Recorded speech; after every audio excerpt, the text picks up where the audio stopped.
اس سے زیادہ تیری وکالت میں کر نہیں سکتا. آگے قرآن جانے، سعید الرحمان جانے.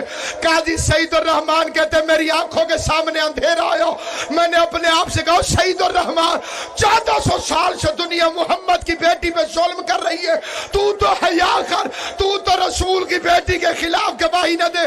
قاضی نے قرآن اٹھایا، سر پہ رکھ کے کہا لوگو اسماعیل سچا ہے. محمد کی بیٹی دربار میں بابا کی تحریر کو ہاتھ میں لے کر ایک ایک کو دکھاتی رہی ہے، یہ میرے بابا کی تحریر ہے، میرا بابا مجھے لکھ کے دے گیا تھا، یہ میرے جس نے زندگی میں کبھی ماتم نہیں کیا میں اس کے سامنے فکرہ پڑھتا ہوں. اگر فکرہ صحیح ہو اجازت کی ضرورت نہیں ہوتی. جتنے شیعہ بیٹھے ہو سارے دیکھ لو میری طرف، ماتم تمہاری اپنی قسمت کا. قسم کے طور پہ قرآن سر پہ رکھ کے قسم کھا کے کہتا ہوں میں نے اپنی آنکھوں سے پڑھا، اس نے سند پھاڑنے سے پہلے اس پر تھوکنا شروع کیا. بھرے